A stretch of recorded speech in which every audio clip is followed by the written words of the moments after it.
पीले दांत वाली बहू। रंजना कभी ब्रश नहीं करती थी।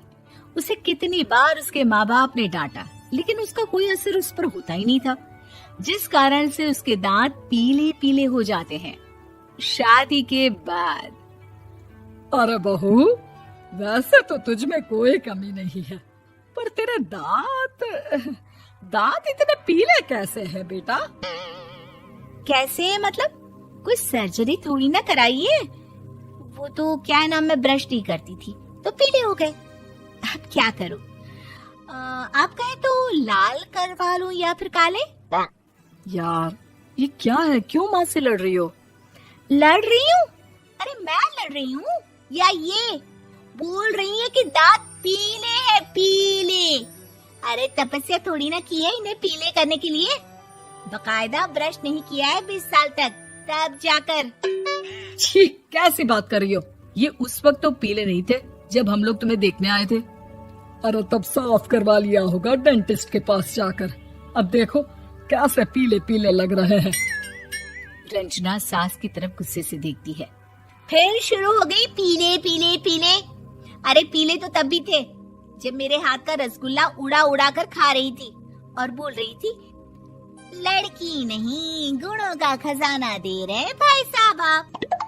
खैर, अब वो लोग करते भी तो क्या करते, पीले दांत वाली बहू पल्ले पड़ी थी तो झेलना तो था ही। एक दिन कीर्तन में रंजना गाना गा रही थी।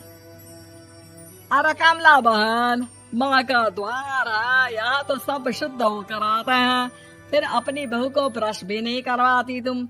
दूर से पीले पीले दांत भक्ति में बाधा उत्पन्न कर रहे हैं। अरे कोई 2 साल की बच्ची थोड़ी ना लेकर आई हूँ मैं बहू बनाकर। अच्छी खासी लड़की है, अरे कैसे करवाऊं ब्रश? ये तो उसे खुद करना चाहिए ना। अब माँ बाप तो इसके जैसे तैसे निपटा दिए, ये नहीं सोचा कि सास कैसे संभालेगी।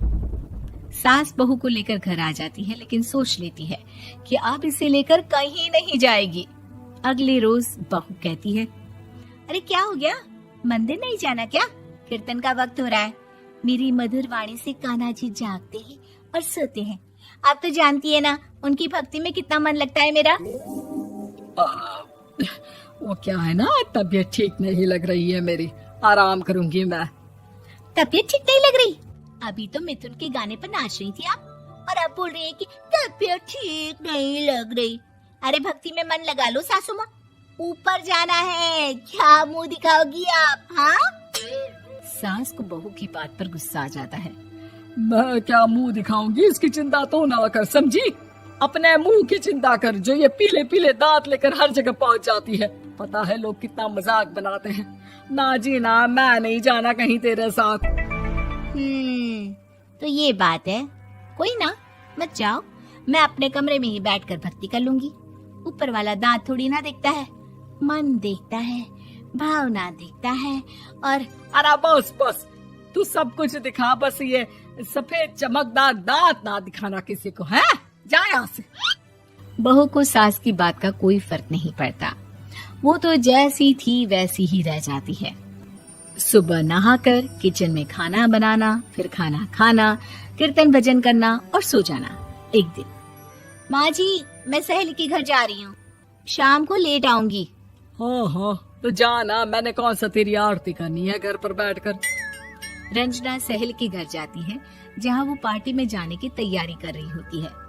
अरे शिखा, कहाँ जाने की तैयारी कर रही है? मैं गलत वक्त पर आ गई क्या? अरे नहीं यार, उल्टा सही वक्त पर आई है।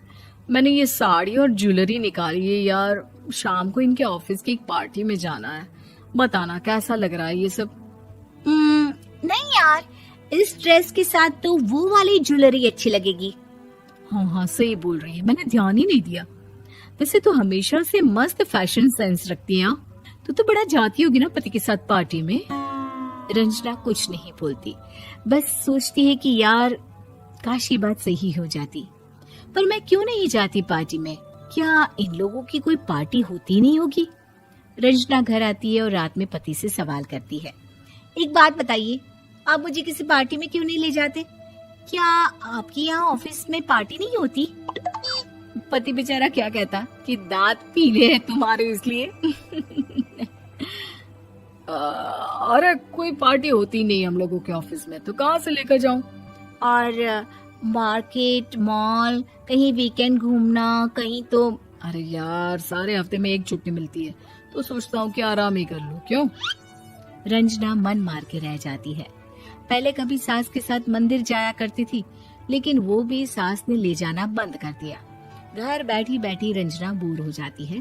तभी उसे आइडिया आता है और वो मायके जाने का सोचती है। सासू माँ, 2 दिनों के लिए मम्मी के घर जा रही हूँ। अच्छा ठीक है, आराम से जा। और हाँ, माँ से कुछ अच्छी आदत सीख कर आना कि कैसे शरीर के हर भाग की तरह दांतों की सफाई भी जरूरी होती है, समझी? शुरू हो गई ना आप। वो लोग आपकी तरह नहीं है कि छोटी छोटी बात का बतंगड़ बना दे। उन लोगों के लिए मैं मायने रखती हूँ, ना कि मेरे पीले पीले दांत। रंजना माँ को बिना बताए उन लोगों को सरप्राइज देती है, लेकिन जैसे ही वो दरवाजे पर पहुंचती है, अंदर देखती है कि घर वाले कहीं जा रहे होते हैं। अब माँ, काश रंजना दीदी के दांतों वाली प्रॉब्लम नहीं होती, तो वो भी हम लोगों के साथ चलती ना बुआ जी की बेटी की शादी में। हाँ बेटा, लेकिन अब उसे कौन समझाए कि उसको उसके पीले दांत नहीं दिखते, लेकिन उसके आसपास के लोगों को कितना एम्बैरेसिंग फील कराते हैं। मुझे तो कितनी बार उसके स्कूल की टीचर ने शिकायत की कि उसके साथ कोई लड़की बैठना भी नहीं चाहती, और ना ही कॉलेज में कोई उससे बात करना चाहता था। लेकिन पता नहीं क्यों उसे ये बात समझ में ही नहीं आती।